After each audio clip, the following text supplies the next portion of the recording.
Sup everybody, Soapbox Bill here with a reaction for Microsoft's E3 press conference. Of course, they led right out of the gate with their big announcement of Project Scorpio. It is in fact called the Xbox One X.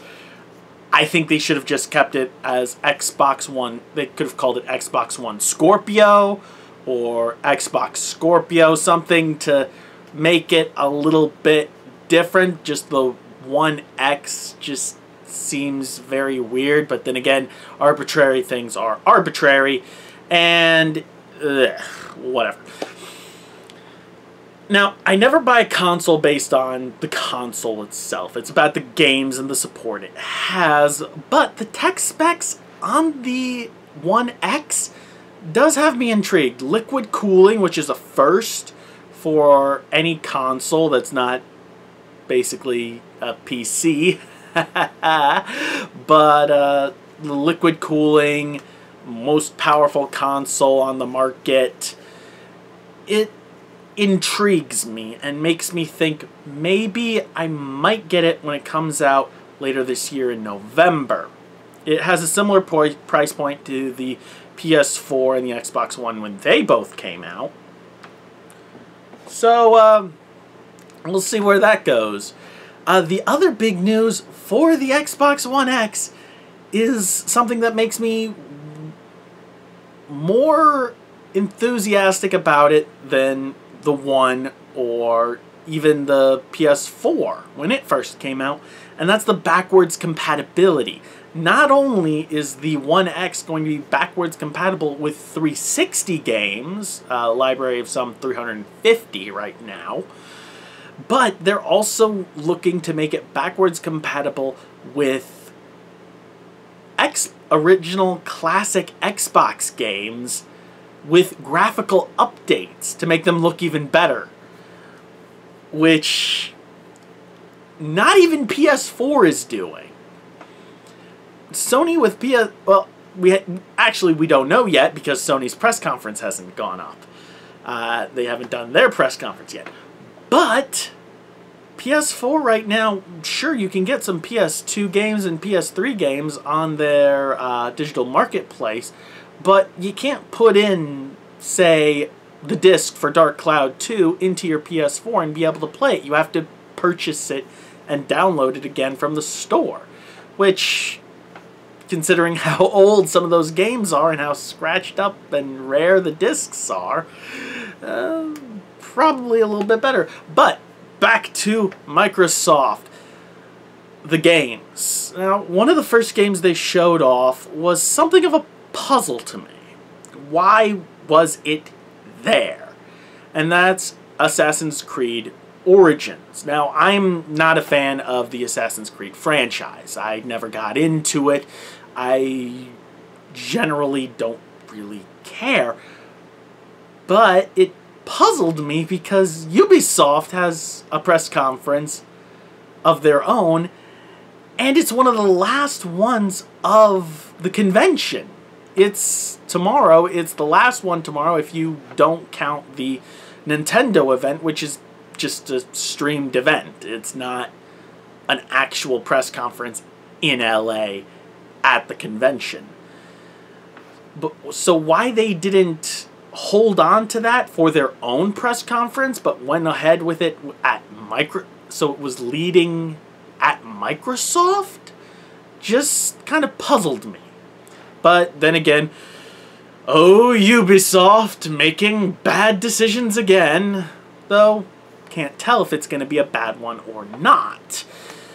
All the games they're saying would run best on One X, and considering the power of that game and the number of 4K free patches that they're actually providing for games, means they're supporting it a lot better than just saying, yeah, it's powerful, the games will look better. But we'll see when it comes out. What were the other games? Sea of Thieves. I like that.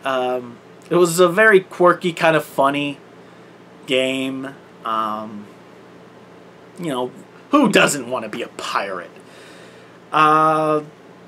the Life is Strange prequel. Never got into that myself, but it did look really big. Didn't get a Kingdom Hearts 3 announcement. Not that surprised. I think Kingdom Hearts 3 is in the same boat as Half-Life 3 at this point. And if it does come out, it would be a Duke Nukem Forever type thing. Just massive disappointment. What else was there? I watched it last night, so I'm trying to piece everything together in my head from what I remember.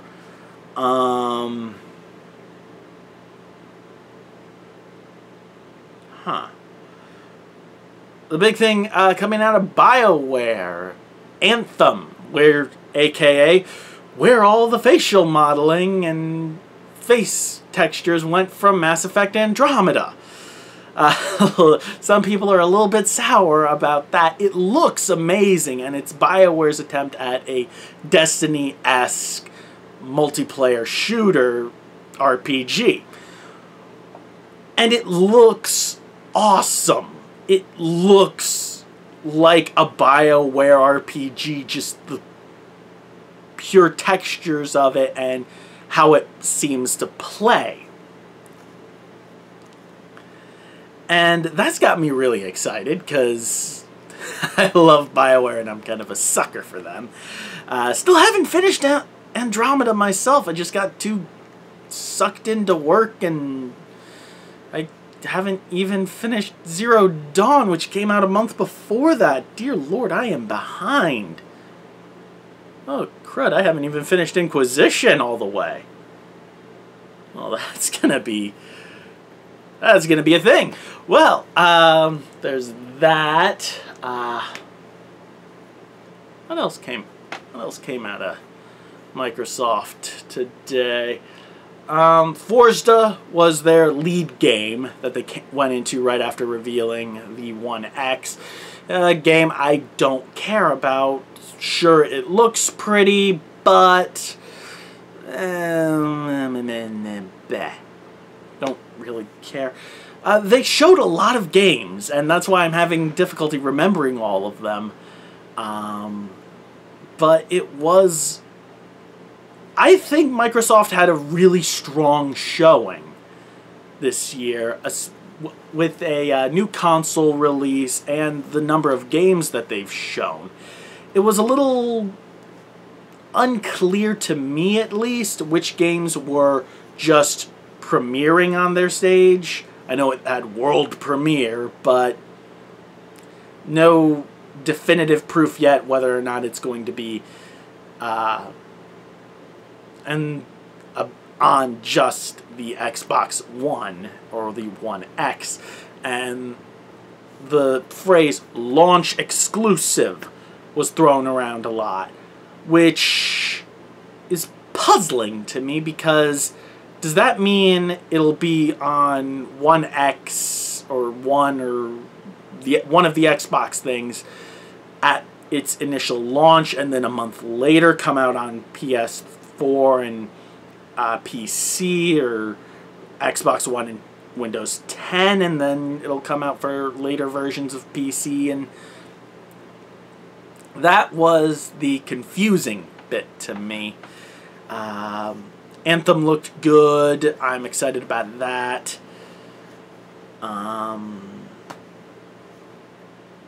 Yeah, Sea of Thieves looks quirky and fun, which I'm liking that. A lot of the indie games that they showed were kind of interesting, and they looked... I'm going to have to go back and see which one. Life on Mars was something that stuck out to me. But it was a fun and entertaining press conference, and they showed a lot of stuff. I'm just hitting the highlights here, but there's so much more, and go check out the stream. It was a good conference. So all the other conferences really have to come out swinging if they're going to want to hit off with the same level as Microsoft. I just finished watching the PC... what are they calling it? It's the PC gaming conference, presser, whatever.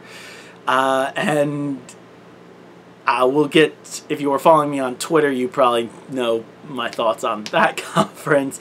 But we'll do a separate video on that one. I'm going to go watch the BE3 archive right now. I've stayed away from it because I don't want spoilers before I actually watch it. But let's see what's going on with Bethesda. I'll catch the rest of you guys later. See you next time.